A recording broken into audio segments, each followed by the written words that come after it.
হিন্দু ধর্মের অন্যান্য দেবতাদের মূর্তি বা প্রতিমার সঙ্গে জগন্নাথের বিগ্রহের বিশাল তফাৎ রয়েছে।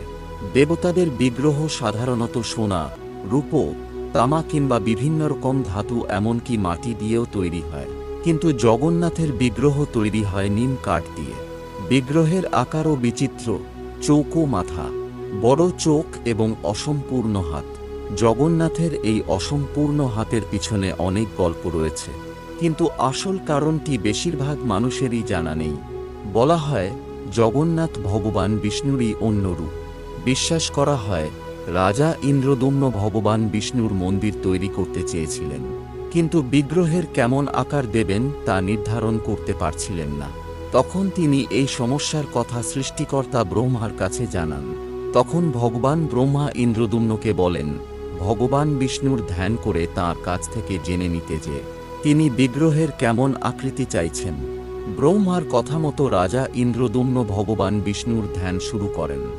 গভীর ধ্যান করার পর স্বপ্নে ভগবান বিষ্ণু রাজাকে জানান যে পুরীর কাছে একটি নদীতে একটি কাঠের টুকরো ভেসে যাচ্ছে। সেই কাঠের টুকরো দিয়ে তাঁর বিগ্রহ তৈরি করতে হবে। স্বপ্নাদেশ পাওয়ার সঙ্গে সঙ্গে রাজা সেই জায়গায় দ্রুত যান। গিয়ে দেখতে পান সত্যিই নদীতে একটি কাঠের টুকরো ভেসে যাচ্ছে।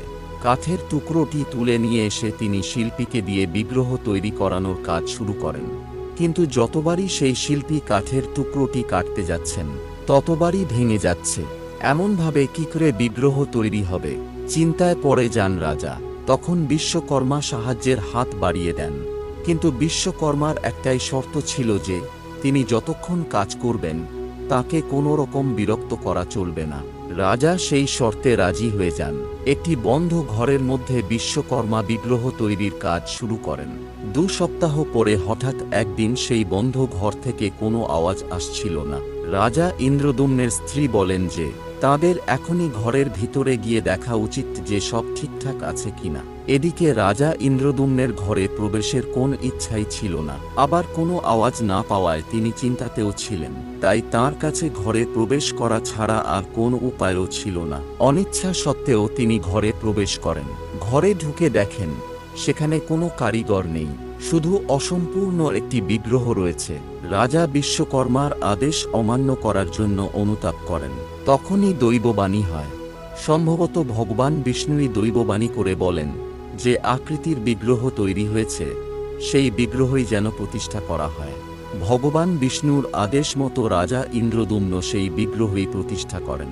তখন থেকেই জগন্নাথ বলরাম সুভদ্রার হাতহীন অসম্পূর্ণ বিগ্রহের মাহাত্ম্য ছড়িয়ে পড়ে।